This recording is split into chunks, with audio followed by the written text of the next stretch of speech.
कल previous class में हमने यहाँ तक पढ़ा था कि इम्यूनिटी के कितने टाइप्स हैं। आप लोगों ने पढ़ा है कि एक्वायर्ड इम्यूनिटी होती है और दूसरा नाम है नेचुरल इम्यूनिटी। सही है। नेचुरल इम्यूनिटी इसको कहते हैं जो नेचुरली किसी जिस्म में मौजूद होती हो, इसको हम नेचुरल इम्यूनिटी कहते हैं। या नेचुरली या ट्रांसफर होता है। एक्वायर्ड इम्यूनिटी वो होती है जो हमें दूसरी जगह से मिलती है। एक्वायर्ड या एडाप्टिव इम्यूनिटी भी इसको कहते हैं। और नेचुरल एक्वायर्ड उसको कहते हैं जो किसी बना बनाया नेचुरली इम्यून इम्यून जो है वो किसी दूसरे क्लाइंट में या किसी फ्रॉम मदर टू फेटस वो ट्रांसफर हो जाए। इसको हम क्या कहते हैं? नेचुरल एक्वायर्ड इम्यूनिटी कहते हैं। सही है।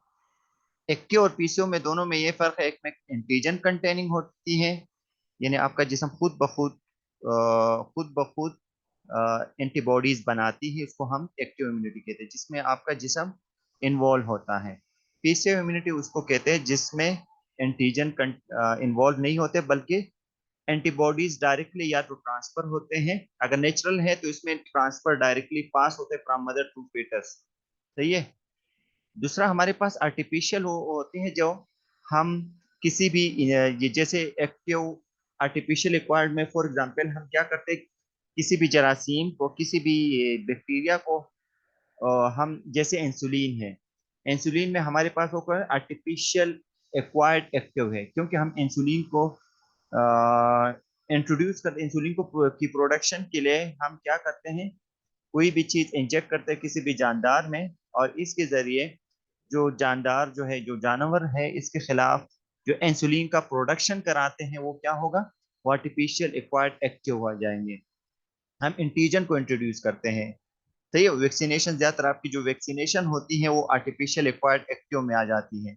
हम कोई भी जरासीम को, जैसे कोविड में पहले क्या किया था, कोविड 19 वाली जरासीम को इंट्रोड्यूस किया गया था किसी भी जानदार में, और इस जानदार ने जो एंटीबॉडीज बनाए थे, और एंटीबॉडीज दूसरे जानदार ने बनाए हुए करते थे, उसको आर्टिफिशियल एक्वायर्ड एक्टिव इम्यूनिटी में हम इसको शुमार करते थे। इसी तरह आपकी बहुत सी वैक्सीनेशन जो है, अगर हम जरासीम को इंट्रोड्यूस करते हैं किसी भी जानदार में और उसके खिलाफ जो एंटीबॉडीज बनते हैं, फिर वही एंटीबॉडीज जो है हम एज अ क्लाइंट इन हम यूज करते हैं, तो आर्टिफिशियल एक्वायर्ड एक्टिव इम्यूनिटी में आ जाते हैं।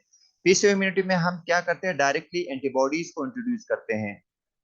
सही है। जिसमें आपका जिस्म इन्वॉल्व नहीं होते हैं, डायरेक्टली एंटीबॉडीज को इंट्रोड्यूस किया जाता है, फिर हम इसको आर्टिफिशियल एक्वायर्ड पीसीओ इम्यूनिटी कहलाते हैं।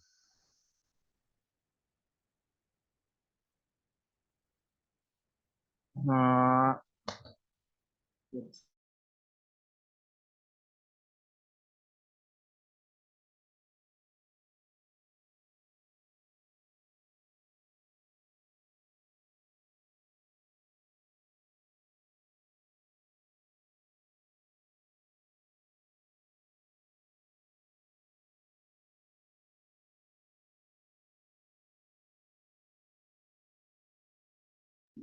फिर हम दोबारा यहाँ पर रिपीट करते हैं कि स्पेसिफिक डिफेंस मैकेनिज्म क्या है व्हेन एंटीजन।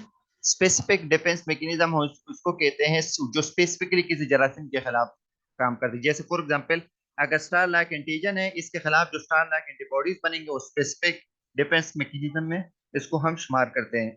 फॉर एग्जांपल, मेरे पास मिस्टर आली है। मिस्टर आली एक जरासीम है, इसको मैं इंट्रोड्यूस करता हूँ किसी भी जानदार में, और इसके खिलाफ, मिस्टर अली के खिलाफ जो एंटीबॉडीज बनेंगे वो स्पेसिफिक डिफेंस मैकेनिज्म बनेंगे। सही है। When antigens eg microbes are encountered for the first time, there is a primary response in which a low level of antibodies can be detected in the blood after about 2 weeks। इसके लिए तकरीबन defence mechanism के लिए, defence mechanism antibodies का बनना वो defence mechanism में शुमार करते हैं। जब तक एंटीबॉडीज नहीं बनेंगे वो डिफेंस मैकेनिज्म में हम शुमार नहीं करते, तो इसलिए इसके लिए तकरीबन अबाउट 2 वीक दरकार होते हैं। The response may be sufficient to combat the antigen. Response हो सकता है ये सफिशिएंट हो कि वो एंटीजन को कम्बैट करे, मीन कंट्रोल करे। The antibodies level then fall unless there is another encounter with the same antigen within a short period of time, 2 to 4 weeks. The second encounter produces a secondary response in which there is a rapid response by memory B cells in a marked increase in antibodies production. Further increase can be achieved by later encounters, but eventually a maximum is reached. हमारे पास एक memory cells होते हैं, memory B sales होते हैं। Memory B sales कब बनते हैं? First time introduction के बाद मैंने जो एग्जांपल दिया था कि स्टार लाइक एंटीजन मैंने इंट्रोड्यूस किया किसी भी जिस्म में, इसके खिलाफ जो एंटीबॉडीज बन गई वो सही है, बन गई, वो फर्स्ट लाइन अब वो है। लेकिन फिर कुछ वक्त के बाद इसके खिलाफ फिर दोबारा कोई भी जरासीम कोई भी फॉर एग्जांपल एक 5 to 6 मंथ्स के बाद स्टार लाइक एंटीजन दोबारा इंट्रोड्यूस हो गई, तो आपका मेमोरी सेल जो है आपकी जिस्म में उसने पहचान लिया कि ये तो पहले भी आया था, वही एंटीबॉडीज जो है एक्टिवेट हो जाएंगे और उसको इंगल्फ करने की कोशिश करेंगे। तो ये सेकेंडरी लाइक ऑफ डिफेंस में हम इसको शुमार करते हैं। सही है।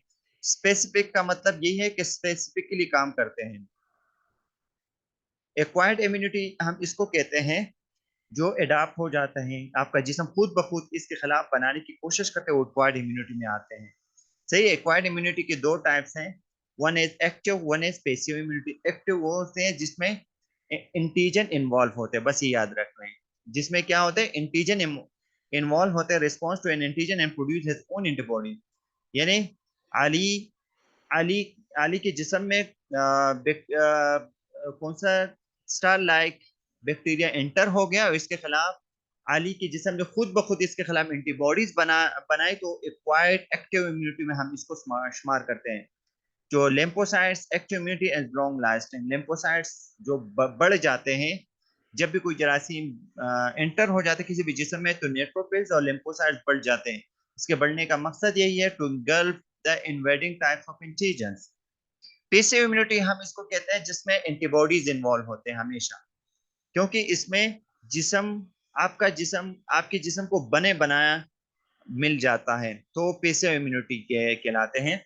Means the individual has given antibody produced by someone else, यानी किसी भी जानदार में हमने किसी भी एंटीजन को इंट्रोड्यूस किया स्टार लाइक, और इसके खिलाफ जो एंटीबॉडीज बन गई वही एंटीबॉडीज हमने इस जानदार से निकाल के फिर इंसान में इंट्रोड्यूस कराए, वही बनी बनाए एंटीबॉडीज।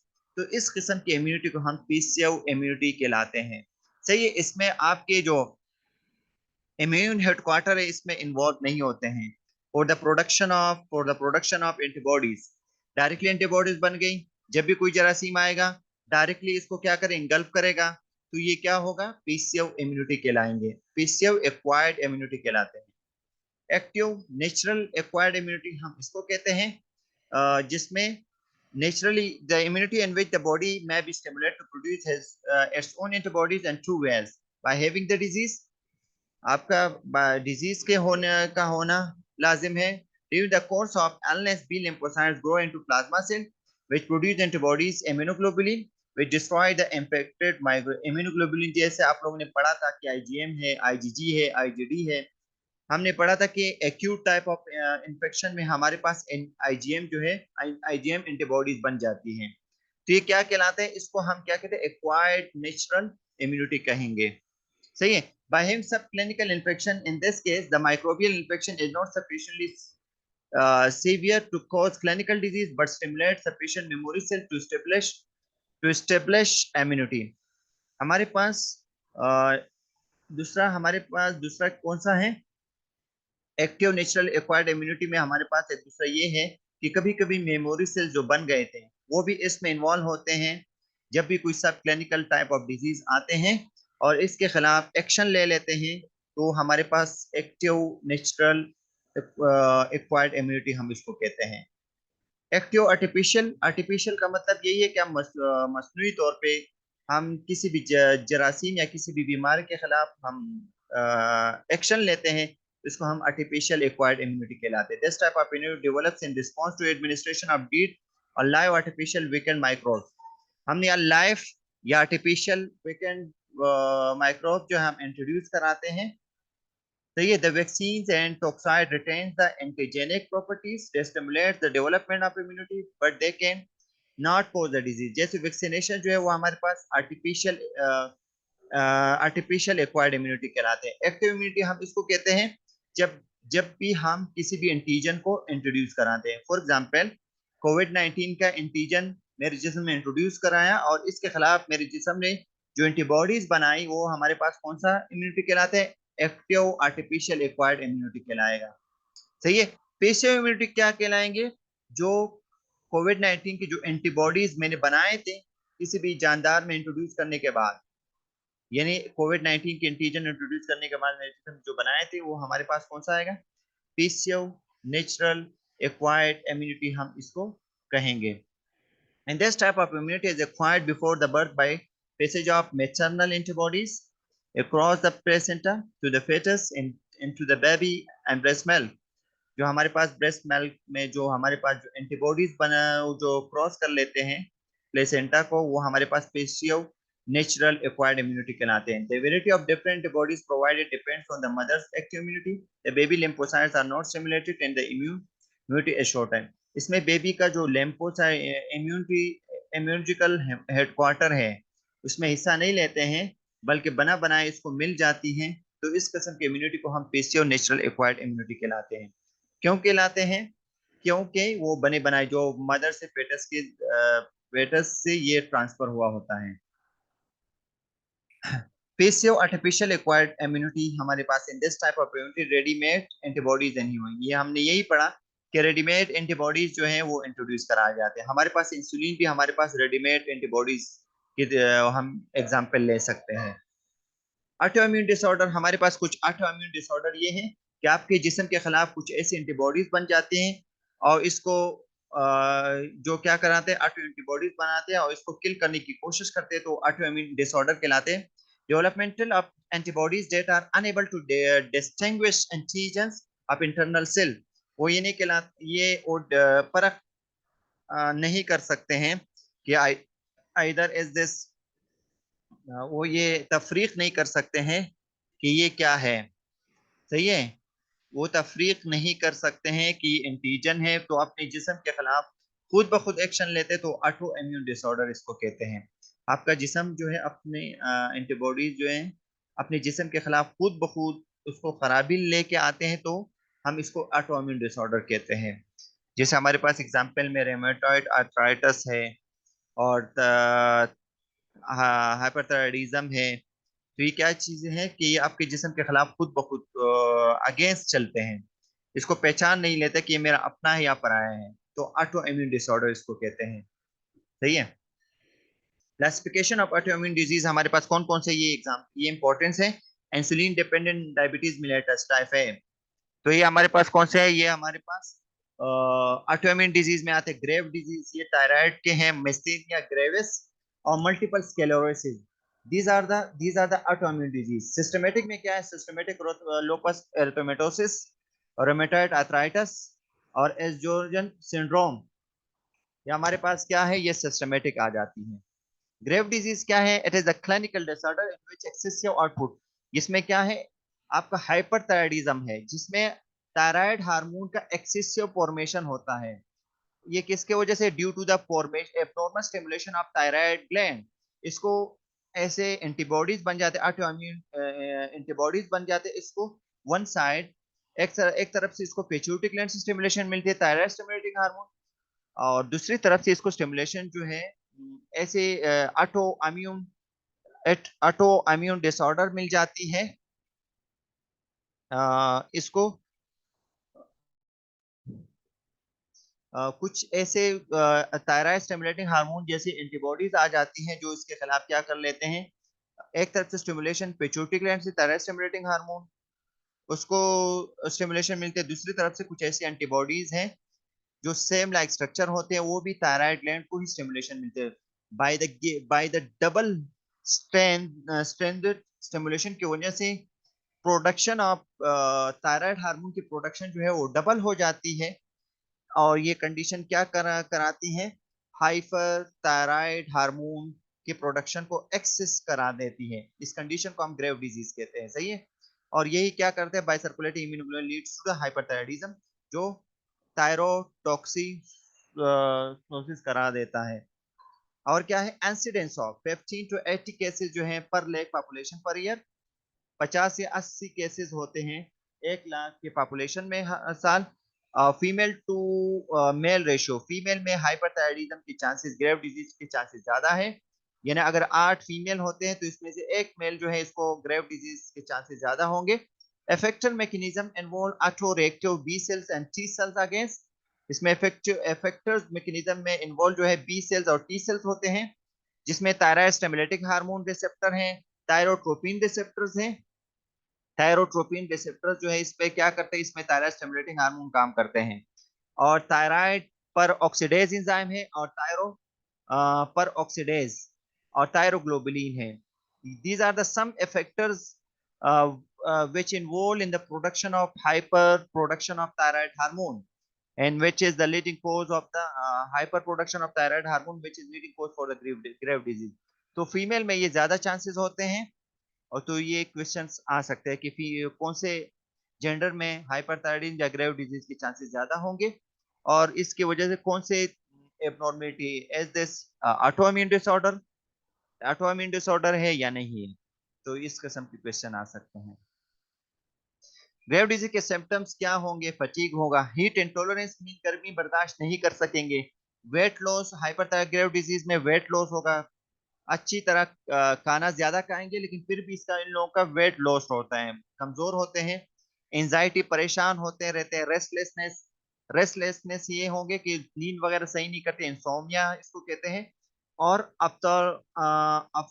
अफ्तल मायोपैथी और एक्सोप्थाल्मस, एक्सोप्थाल्मस इसको कहते हैं जो आईज है वो बिल्कुल ओपन होते हैं, यहाँ तक कि आईज की क्लोजिंग जो है वाइल स्लीपिंग जो है बिल्कुल क्लोज नहीं होते हैं, क्योंकि कुछ एक्स्ट्रा फॉर्म ऑफ टिश्यू जो है बन जाते हैं इसके बैक साइड पे, तो इसलिए क्लोजिंग ऑफ द आई जो है ज्यादा नहीं होता, और ड्राइनेस ऑफ द आईज के चांसेस ज्यादा होते हैं due to the grave disease, due to the एक्सोप्थाल्मोस।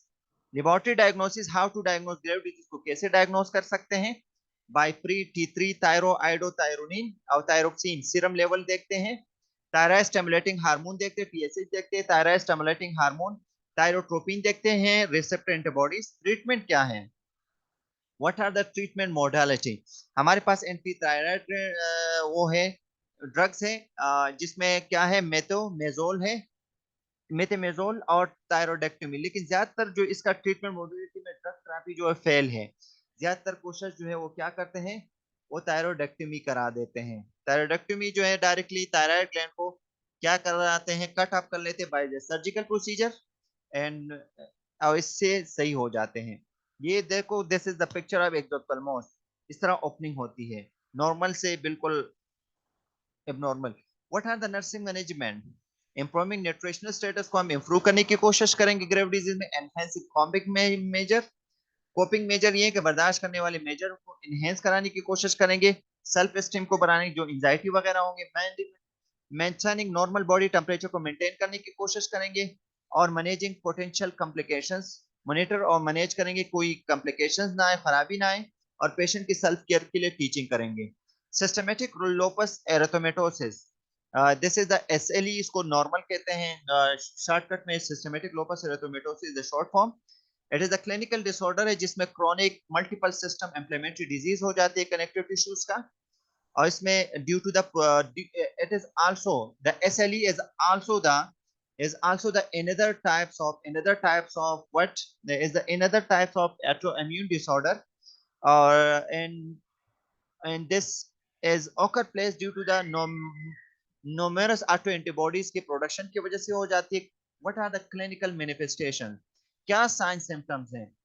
तो सिस्टमेटिक लूपस एरिथेमेटोसिस में musculoskeletal joint and muscle pain होगा, डर्माटोलॉजिकल डर्माटोलॉजिकल यानी मेलर रेश वगैरह होंगे, और रेनल ग्लोमेरोनेफ्राइटिस वगैरह होंगे। फीमेल टू मेल रेशियो, इसमें भी फीमेल में 9 केसेस अगर होंगे तो 9 में से एक एक बंदे को यानी एक मेल को होगा। तो इसमें ज्यादातर एरिथेमेटोसिस यानी SLE में ज्यादातर जो जो बीमारी जो कौन से जेंडर में ज्यादातर बीमारी हो सकती है, ये वाली तकरीबन डबल रेशियो से ज्यादा फीमेल ज्यादा फीमेल में ज्यादा हो सकती है। व्हाट आर द एथियोलॉजी, इसके क्या कॉजेज हो सकते हैं? इन्फेक्शन, वायरल इन्फेक्शन की वजह से, जेनेटिक प्रेडिस्पोजिशंस, जेनेटिक डिसऑर्डर हो सकती है, from genes to genes transfer हो सकते हैं, एनवायरमेंटल फैक्टर्स, अल्ट्रावायलेट रेज हैं, एनवायरमेंटल फैक्टर में अल्ट्रावायलेट जो सूरज की रोशनी ये करा सकते हैं, ड्रग्स की वजह से हो सकती है, pregnancy due to the oestrogen changes, इसकी वजह से भी सिस्टमेटिक लोपस एरिथेमेटोसिस के चांसेस ज्यादा होते हैं। तो एस्ट्रोजेंस के ज्यादातर ताल्लुक जो है फीमेल से ज्यादा है, इसलिए फीमेल में ये एसएलई के चांसेस ज्यादा होंगे। तो दिस इज द जो मेलर फेस जो आपने पढ़ा था, ये दिस इज द जो बटरफ्लाई लाइक ये है, ये फेस बनाते हैं सिस्टमेटिक लोपस एरिथेमेटोसिस के ज्यादातर जो फेस जो पिक्चर है वो यही है। और इसको हम बाय स्टेरॉइड जो है ट्रीटमेंट मोडिलिटी में स्टेरॉइड वगैरह ज्यादातर देते हैं। The another autoimmune disorder is the rheumatoid arthritis, जिसको हम RA कहते हैं, characterized by, ये भी inflammation करा देते हैं। इसमें जो inflammation है वो synovial membrane of the joint करते हैं, और articular surface of the cartilage and bone, जो articulate जो joining space को articular surfaces कहते हैं, तो cartilage और bone में inflammation करा देती है। Vasculitis is a systematic complication, vasculitis भी कराते हैं, वेजल वगैरह को इम्प्लीमेंट करते हैं। 3 to 5% यूएस पॉपुलेशन में हो सकता है। फीमेल टू मेल रेशियो, इसमें भी ज्यादातर जो फीमेल ज्यादातर इसमें केसेस हो सकते हैं। अगर फीमेल में 3:1 है, मेल में 1 होगा। जेनेटिक रिस्क फैक्टर्स भी आपको रेमेटॉइड आर्थराइटिस करा सकते हैं। This is the picture of rheumatoid arthritis. ये कंडीशन करता है, रेमेटॉइड का मतलब ज्वाइंट है, तो ये ज्यादातर ज्वाइंट की इंफ्लेमेशन को हम रेमेटॉइड आर्थराइटिस कहते हैं। This is also autoimmune disorder है कि आपका जिसम ऐसी एंटीबॉडीज बनाते हैं कि आपके जिसम के अगेंस्ट ही आपके जिसम के अपने अपने ही सेल्फ को क्या कर लेते हैं, डिस्टर्ब कर लेते हैं, एबनॉर्मल बनाते हैं। तो इसी वजह से हम इसको ऑटोइम्यून डिसऑर्डर कहते हैं। रेमेटिक आर्थराइटिस के इफेक्टर मैकेनिज्म में CD4 टी सेल्स होते हैं, एक्टिवेटेड बी सेल्स भी हो सकते हैं, मैक्रोफेजेस और and plasma cells. 85% of patients हैं वो रेमेटॉइड फैक्टर्स हैं।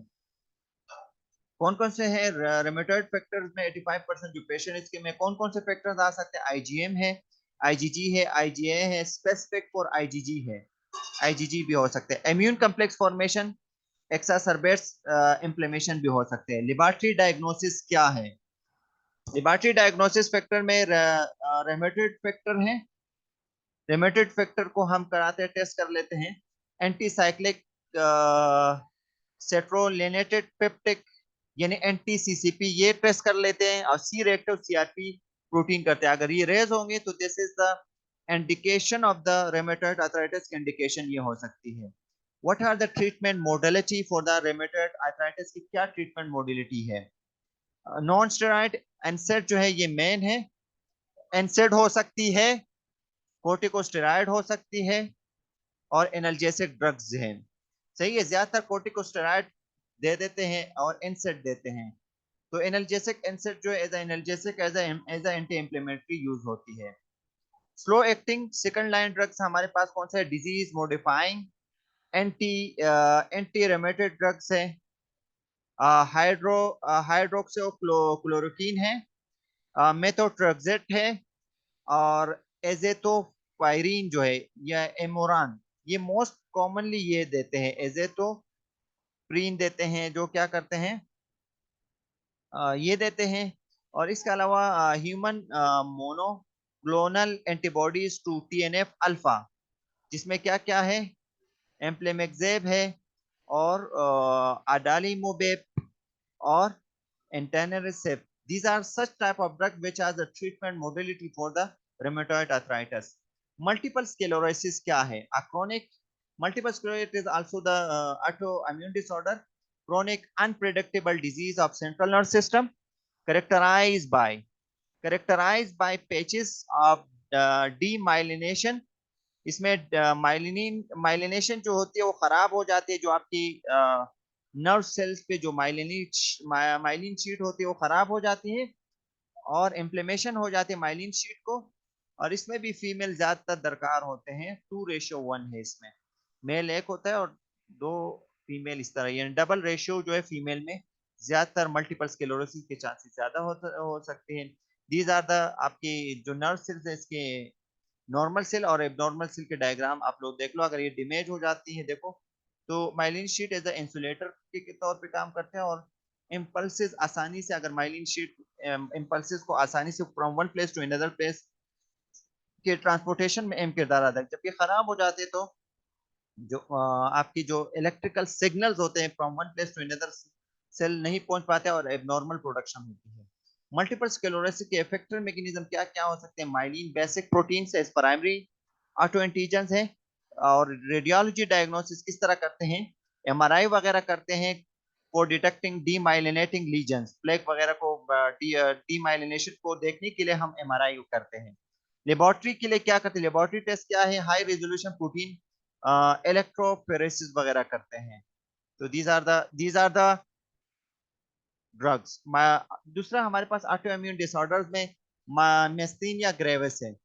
मेस्तीनिया ग्रेविस क्या है? Disease of the neuro muscular junction characterized by fluctuating weakness of certain skeletal muscle group आ जाते हैं इसमें।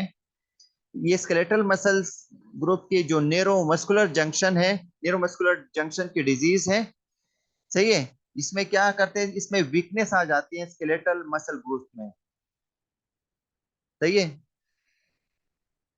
माइस्थेनिया ग्रेविस क्या है? अब हमारे पास हम ये भी कह सकते हैं कि myasthenia gravis as the acetyl choline disorder है, क्योंकि एसिटाइल कोलिन का काम क्या होता है? As an important neuro transmitter है। न्यूरो ट्रांसमीटर के तौर पे काम करते हैं that stimulate muscle tissues to contract.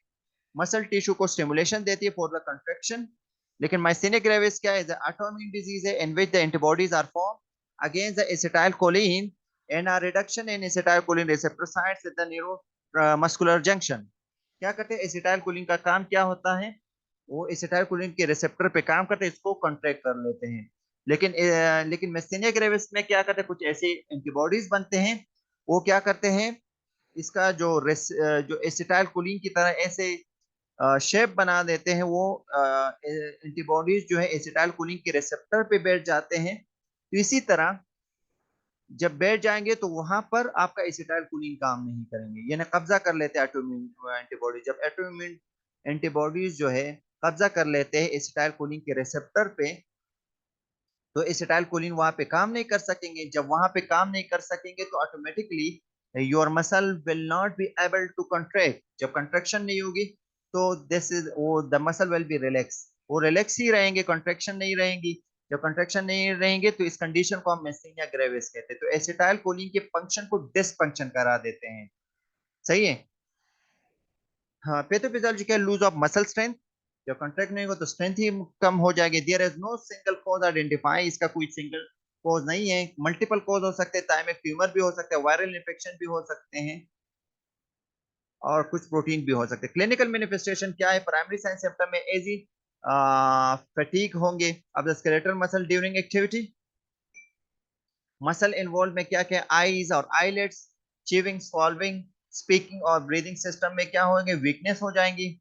Fluctuating weakness में क्या क्या? स्ट्रॉन्ग इन द एम, सुबह के वक्त स्ट्रॉन्ग होंगे, और जैसे जैसे एक्टिविटी हो जाती है आहिस्ता आहिस्ता ये वीक हो जाती है एंड ऑफ द डेज।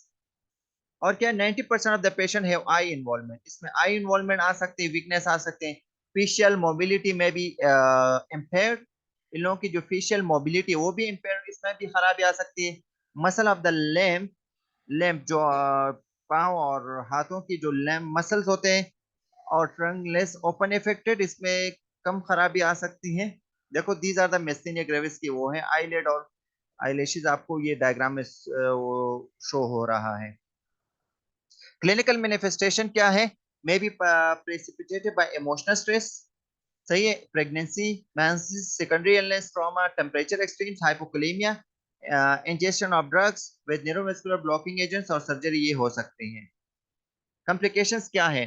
क्या क्या मेस्टेनिया ग्रेविस के क्या क्या एस्पिरेशन हो सकते हैं? लंग में कोई ना कोई पानी आ सकते हैं, रेस्पिरेटरी इंसफिशिएंसी और रेस्पिरेटरी इन्फेक्शन हो सकते हैं। सही है। डायग्नोस्टिक स्टडीज में क्या क्या आ सकते हैं? Patient look up for 2 to 3 minutes। Myasthenia gravis patient well have increase drop eyelid. लोग के आईलेट जो है वो ड्रॉप होते हैं। आप लोग ने अभी देख लिया डायग्राम में। ईएमजी में शो मसल फटीग। ईएमजी एक टेस्ट है। और दूसरा कौन सा है? Tensilon test. तो myasthenia gravis reveal improve muscle contractility after IV edrophonium chloride. अगर ये हम देंगे तो ये क्या कर, और कीफ एट्रोपिन आप क्या करते हैं, एट्रोपिन को पेशेंट के पास ही रखते हैं, सही है, जब फॉर द इमरजेंसी सिचुएशन के लिए। थेरापेटिक मैनेजमेंट हमारे पास कौन कौन सी थेरापेटिक मैनेजमेंट, हम इलाज के लिए क्या क्या दे सकते हैं? Anti cholinesterase inhibitor, cholinesterase inhibitor, anti cholinesterase inhibitor क्या करते हैं? Anti cholinesterase inhibitor from breaking down acetylcholine helps neurotransmission, जो न्यूरोट्रांसमिशन में हेल्प करा देते हैं, लेकिन इसके डोज को मॉनिटर कर लेते हैं, जिसमें मेस्टिनोन है और प्रोस्टेजमीन है। These are the drugs which are the anti cholinesterase inhibitors. Corticosteroid क्या करते हैं? डिक्रीज इम्यून रिस्पॉन्स, प्रेडिनिसोलोन वगैरह देते हैं ताकि इम्यून रिस्पॉन्स क्या हो, कम से कम हो, और यानी इम्यूनो सप्रेसर है ये। और दूसरा क्या है? Plasma pheresis. प्लाज्मा फेरेसिस ज्यादातर जो मेस्टेनिया ग्रेविस में ज्यादातर जो मेजर वो है वो प्लाज्मा फेरेसिस करते हैं। प्लाज्मा फेरेसिस क्या करते हैं? जो आपके ऑटो एंटीबॉडीज बनते हैं एसिटाइल कोलिन के खिलाफ, इसको क्या करते हैं? हम प्लाज्मा फेरेसिस के 2 to 3 साइकिल करा देते हैं, जैसे डायलिसिस होता है। तो प्लाज्मा फेरेसिस क्या करते हैं? प्लाज्मा को बिल्कुल कूल डाउन करते हैं, जो एंटीबॉडीज को निकालने की कोशिश करते हैं जिसम, यानी plasma pheresis is the form of purification है, सही है। नर्सिंग इंटरवेंशन में क्या क्या आ सकते हैं? Continue assessment of central nervous system की असेसमेंट करते हैं, और टाइमली मिनर पे हम मेडिकेशन देते हैं, सही है। और assist person knowledge of disease, patient की जो डिजीज से जो रिलेटेड नॉलेज है उसको देखते हैं, साइंस सिम्टम्स देखते हैं और मेडिकेशन नॉलेज देखते हैं। दूसरा क्या है हमारे पास? Other disease, parkinsonism. पार्किंसन एक डिजीज है जो क्या है? न्यूरोलॉजिकल डिजीज है। इसमें एरियाज ऑफ द ब्रेन जो है वो क्या करते हैं? इन्वॉल्व होते हैं। कौन सा area of the brain? That control and regulate moment, जो आपके जो आपके मोमेंट को कंट्रोल और रेगुलेट करने की कोशिश करते हैं, वो क्या करे? वो डिस्टर्ब हो जाते हैं। कौन सी डिजीज में? पार्किंसन में। तो इसलिए हम इसको ये भी कह सकते हैं, Parkinson is the disease of moment, सही है। आपकी जो मोमेंट एबिलिटी है वो डिस्टर्ब हो जाती है। एटोलॉजी क्या हो सकते हैं? आइडियोपैथिक है, कोई पता नहीं है। डिक्रीज डोपामिन की वजह से हो सकते हैं, इन्फेक्शन एंसेफेलाइटिस की वजह से भी हो सकते हैं, ड्रग की वजह से, और आर्टीरियोस्क्लेरोसिस की वजह से भी हो सकते हैं। क्लिनिकल मैनिफेस्टेशन क्या है? क्या क्या साइन सिम्टम्स है? ट्रेमर है, रेगुलर एंड वॉलंटरी ट्रेमलिंग हो सकती है, occur first in the distal portion of an extremity. Rigidity हो सकती है, रिजिडिटी का मतलब सख्ती आना मसल में। हैंड राइटिंग में डिफिकल्टी हो जाती है, डिप्रेशन हो सकते हैं, हैंड राइटिंग में difficulty, this is the main sign symptom. और चलने फिरने में भी डिफिकल्टी हो जाता है, पर्सनालिटी चेंज आ सकती है। ट्रीटमेंट क्या है? डोपामिन को एनहेंस करते हैं by increasing amount of dopamine available and reducing cholinergic activity. और इसके अलावा ब्रोमोक्रेप्टिन देते हैं डोपामिन के रिसेप्टर्स को स्टिमुलेट करने के लिए डायरेक्टली। नर्सिंग इंटरवेंशन क्या है? नर्सिंग इंटरवेंशन क्या है? Supervision of and teaching about medication administration. हम क्या करते हैं? टीचिंग और मेडिकेशन एडमिनिस्ट्रेशन के बारे में वो करते हैं। अबाउट साइड इफेक्ट के बारे में भी बात बताते हैं कि इसके क्या साइड इफेक्ट हो सकते हैं। एडिक्यूट फिजिकल थेरेपी का बताते हैं, सही है। और मैक्सिमम ज्वाइंट फंक्शन और range of motion ROM exercise करा देते हैं, और पोस्चर और गेट की इंप्रूव करने की कोशिश करते हैं बाय एक्सरसाइज एंड फिजियोथेरेपी। दूसरा हमारे पास जो दूसरा डिजीज है इसको हम क्या कहते हैं? हमारे पास एसजोरेंस सिंड्रोम है। हमारे पास ये, this is also the auto immune disorder है। ये क्या है? It is a clinical disorder in which chronic dysfunction of exocrine gland की, जो एंडोक्राइन होते हैं, हमारे पास एक्सोक्राइन है, एक्सोक्राइन ग्लैंड की डिसफंक्शन आ जाती है, जिसमें ड्राइनेस ऑफ माउथ, आईज, और दूसरे एरिया जो म्यूकस मेम्ब्रेन है इसमें ड्राइनेस आ जाती है, सही सही है। More than 90% patients are women, ज्यादातर वुमेन इसमें मुब्तला हो सकते हैं। और एवरेज एज जो है इसमें 50 इयर्स वाले या 50 इयर्स से ज्यादा ओल्डर लोग में इस ये बीमारी हो सकती है, ड्राइनेस आ सकते हैं। क्लिनिकल फीचर्स क्या? ड्राई आईज हो सकते हैं, पेरोटिड ग्लैंड इनलार्जमेंट, जो आपके माउथ में पेरोटिड ग्लैंड होते हैं इसकी इनलार्जमेंट आ सकती है, dryness of the mouth and dyspepsia. Parotid gland भी आपको क्या कराते हैं? एक मॉइस्ट रखता है। जब ये ग्लैंड इनलार्जमेंट होगी, इसमें एब्नॉर्मिलिटी होगी, तो फिर क्या होगा? ड्राइनेस होगी, एंड ड्यू टू दिस डिस्पीजिया भी हो सकता है, डिफिकल्टी इन सॉल्व। सही है। इसके साथ ही क्लास